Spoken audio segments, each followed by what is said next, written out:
unbelievable. KO told us that it was 10 years to date that we won it, and we just thought that we would do. Obviously, we played well first round, had a really big lead, and then we just thought that we could just maintain that and hopefully bring home the win. It's solid through the whole event, so that was good between all of us. No, it's good it's huge for the confidence, to be honest. Knowing that all of us can win a golf tournament means that all of us can perform when needed, and when we all perform, no one has a chance of beating us.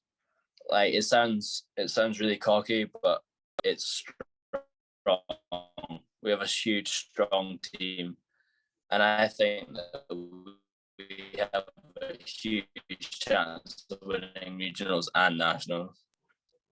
Yeah, I asked KO on the putting green how many putts do I need to win the championship, and he was like, "Oh, you need quite a few." And I was like, "Okay, so I can relax and hit this putt like I normally would hit a putt on like the first hole or something." So that made me feel a lot more confident over that putt, and then realizing that the team had won by quite a few shots made it even easier to hold that putt.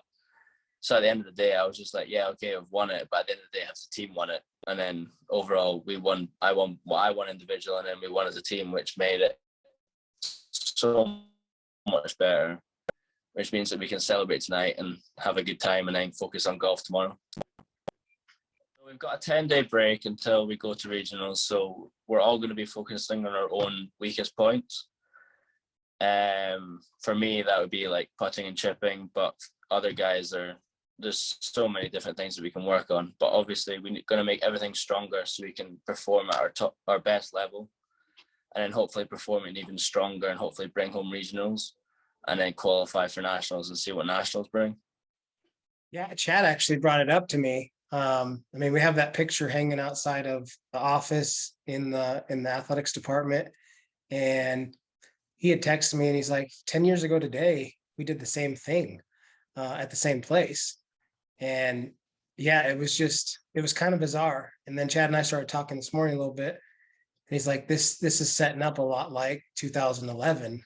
We had, a guy win the event. The team won. We got a lot of really great awards, and in the postseason, they were able to get through the regional, go to the national tournament.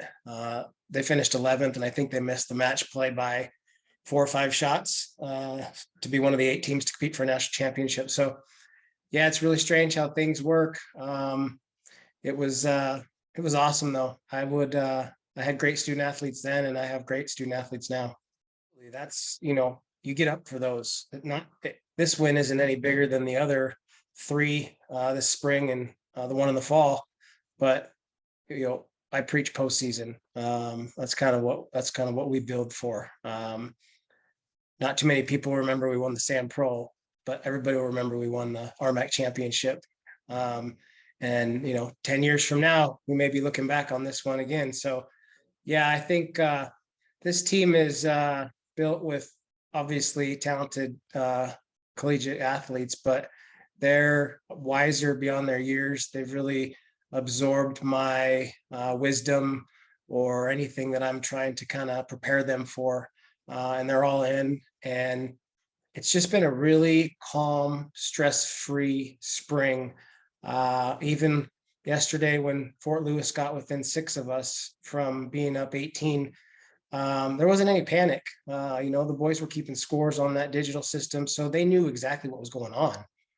And it was just interesting to see them the last 4 to 5 holes say, okay, we've let them hang around enough. Let's go ahead and have a nice walk down 18 that's not too stressful. Well, they're world-class players, and they've done it not only in the United States of America, but they've done it in all areas of the world. So this is nothing new to them. And this plan was put in place about 4 years ago. Nathan's a senior. That was the first class that I was able to sign. Him, Fraser, and Sam were my first UK signees when we were able to take advantage of that UK scholarship. And we did a lot of great things in his 4 years. But we had a big hug on the green and even in the airport because he knows how hard it is to win these things.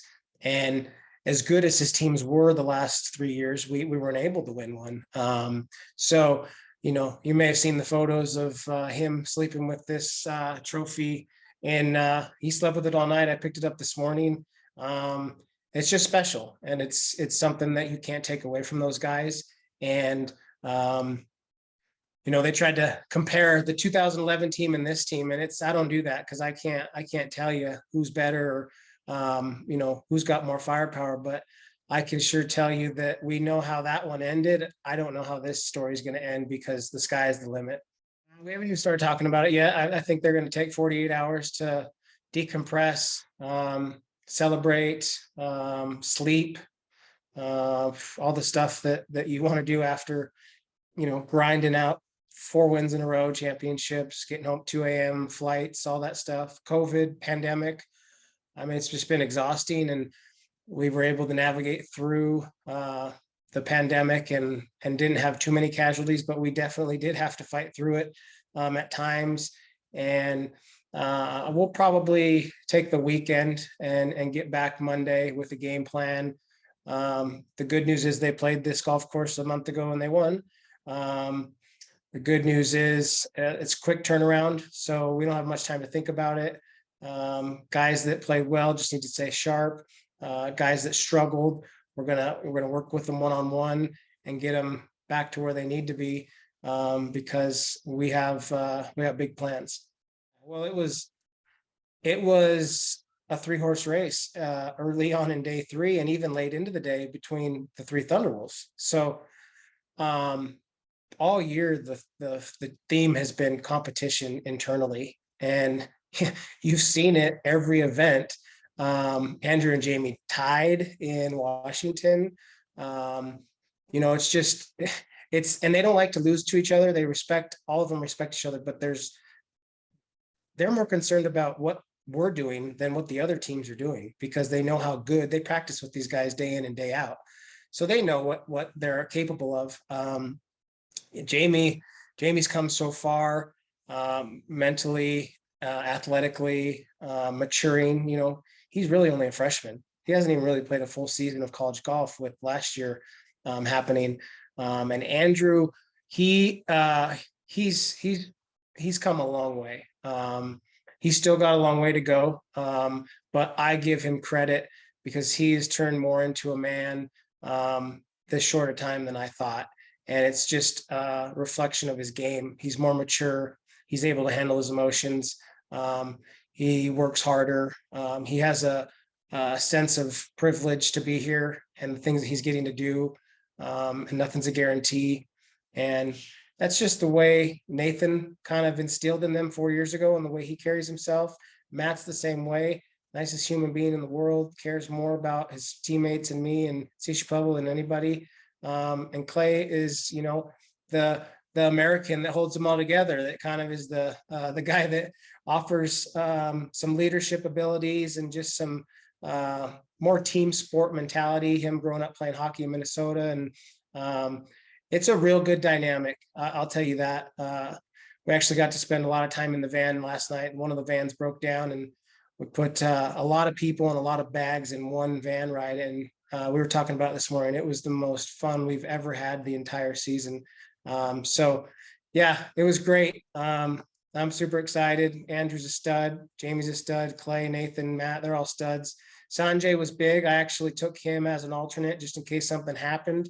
Ended up really just being a key piece of the coaching staff and helping me navigate, with my dad, 2 different programs and all the things that you have to do. There's no time ever to sit down. It's your grocery store, on the practice tee, practice rounds. I mean, Sanjay and my dad saw a different side of college golf recently, as a new coach and as a player. So everybody did a great job, and that's probably why we have those results.